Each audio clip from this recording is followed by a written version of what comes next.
and go for it all. There's the 10.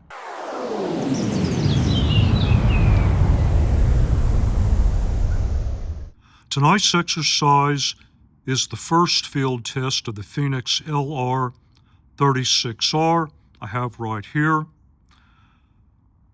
I want to thank FENIX Lighting for sending me the light and making this review possible. This is a very interesting light. It's advertised as a white laser with a floodlight. Okay, that's intriguing. In terms of comparison, here is a mid to high tier LEP. This is the Next Torch 10TL. So just from a size standpoint, it's a bit bigger than a typical LEP, certainly smaller than a lot of the high-end search style floodlights. So what do you make of this type of light?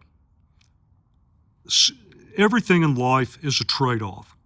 And so on the one hand, yes, it's a very intriguing concept to have an LEP and a floodlight all in one somewhat compact platform. However, that's going to be traded off against the fact that having an LEP makes it pretty expensive. So if your primary need is for a flood and you've got that amount of coin in your pocket, you have a number of options to get a much more powerful flood. And if all you really think you need is an LEP, then you can get one that's more portable and more powerful. And what I showed you there is not even at the top end of the current technology curve. There are LEPs out there that'll get you over 1 million candela. So think very carefully about use cases and why you would want to gravitate to a combined asset. I'll discuss some of my use cases as we go along through the review tonight.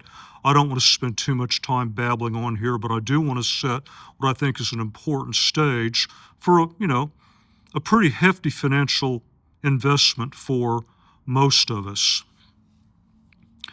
You have 4 output modes, which are flood, LEP, combined, and then you have access to a couple of flashing modes. Very FENIX-like UI. I'm not going to really go through that. I don't want to waste a lot of time. You've probably been to the website. It does work exactly as advertised. There are a couple of things that you'll want to think about when you get started out.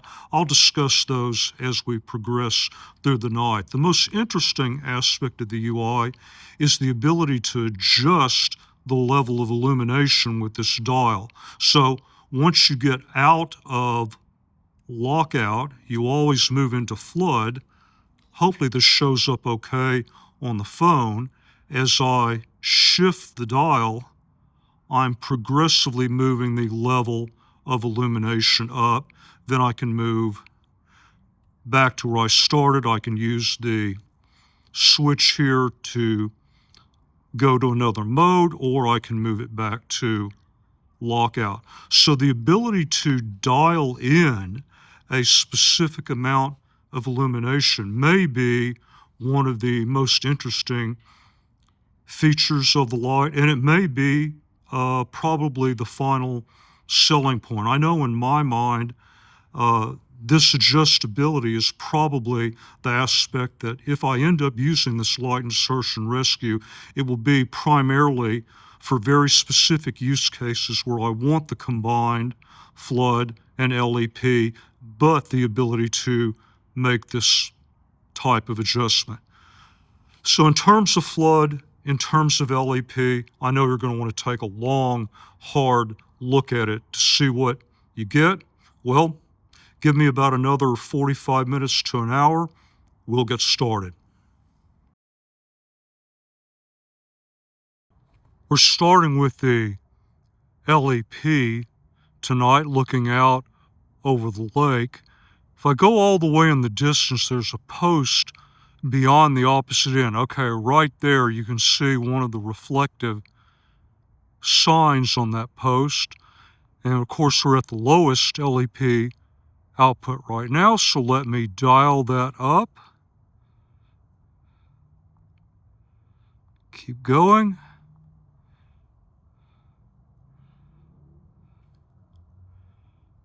And now we're at the max of 350 lumens. I can just barely, and I do mean barely, make out the post, and that's only because I know it's there. That's a pretty reasonable field of view for an LEP. And for a quick comparison, here's the next torch LEP light, 500 lumens, same target and distance. We are at the opposite edge of the lake. The post with the reflective signs that we just lit up is immediately to my left, and this is 50 lumen or lowest flood. And let me just progressively ramp that up. That's about 2,600.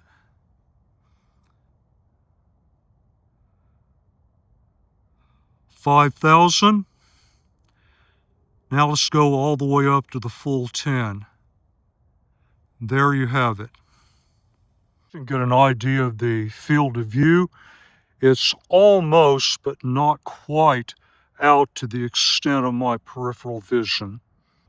This is kind of an interesting area. I'd probably just stop and see if I could get anything reflective here. I'm at 1/4 output, or 2,500. This dial is very sensitive, so landing on a particular lumen amount takes a little bit of dexterity. It's also down in the 20s tonight, so my hands are pretty cold.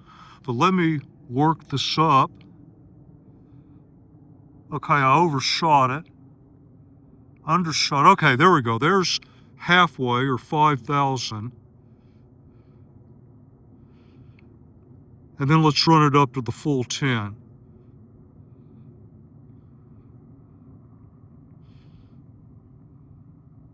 So there's another look for you.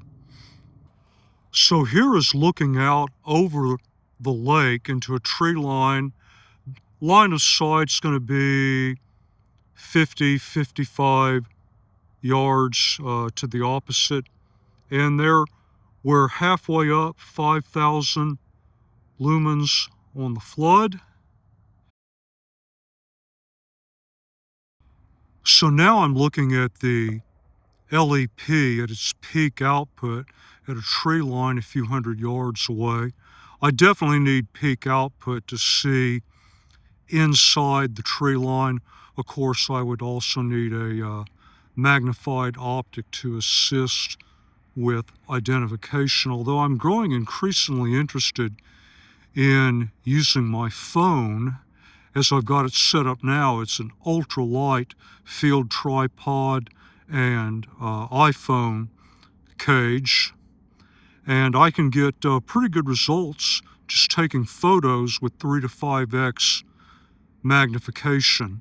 And that's also extremely useful in the event that I notice something I'm following up on a thermal hit. I can send that photo to Incident Command, and they can have some useful information for making a decision as to whether or not that's something I should investigate. And same test, different angle, different distance, but still several hundred yards. I've got the FENIX on the left at its highest LEP, and the next torch LEP on the right.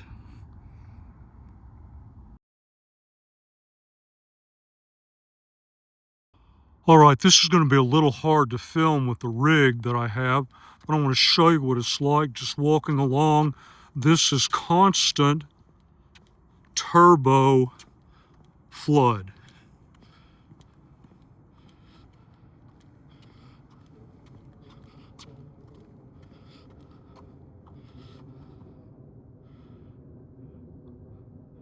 And that's actually how I might stop and sweep and just do a quick check of territory for something reflective, something that might lead me to the person that I'm looking for. Thermal is good, but sometimes it really won't pick up, like a small child's bracelet laying out there on the ground. Whereas something like this, I could get a good reflection.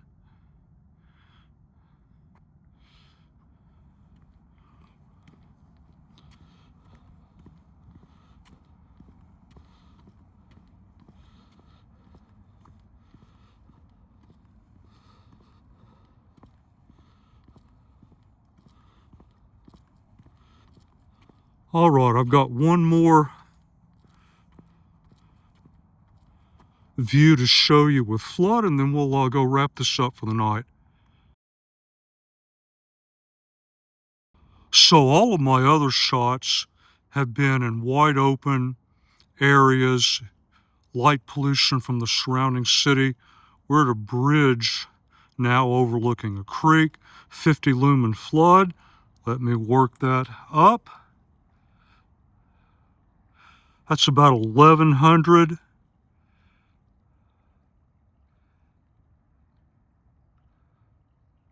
2,500.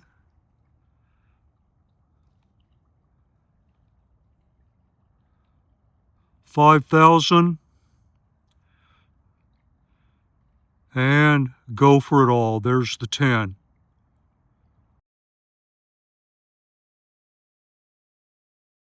So here's something interesting. I thought I saw something reflective at the end of this small pond when I walked by.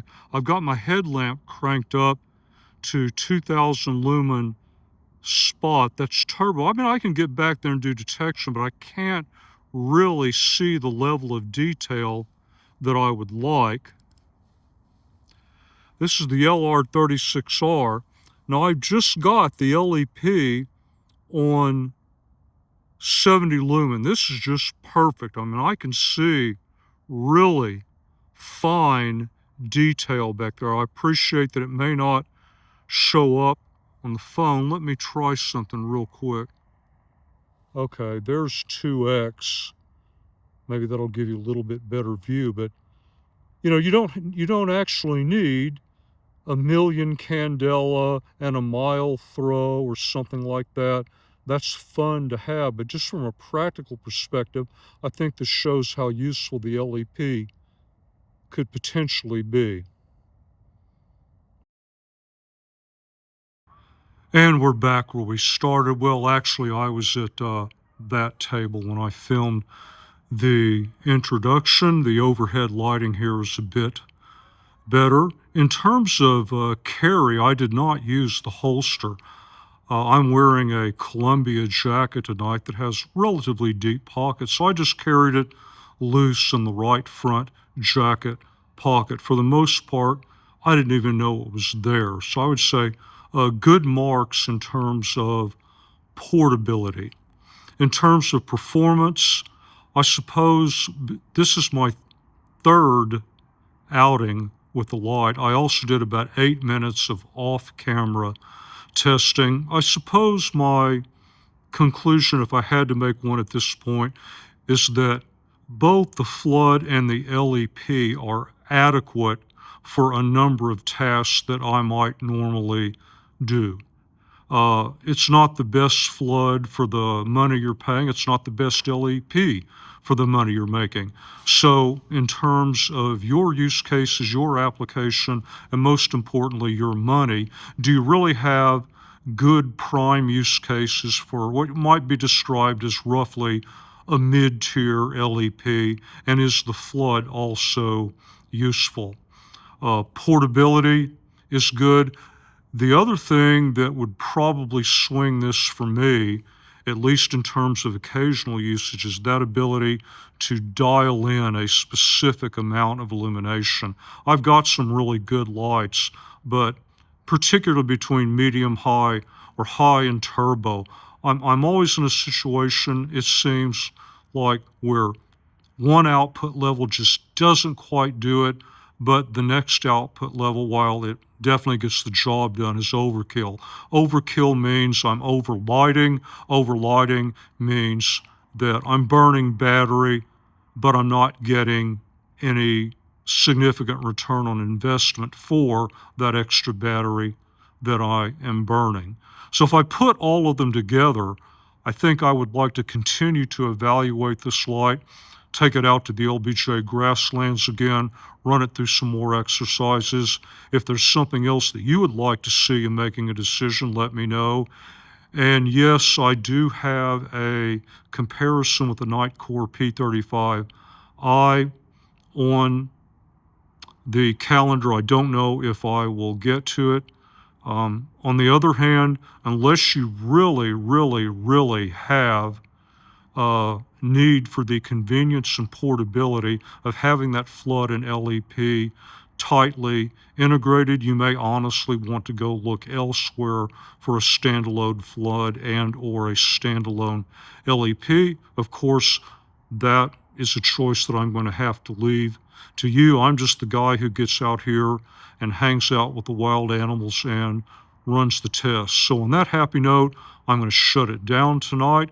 And as always, until the next review, thank you very much for your time, and thank you for watching the video.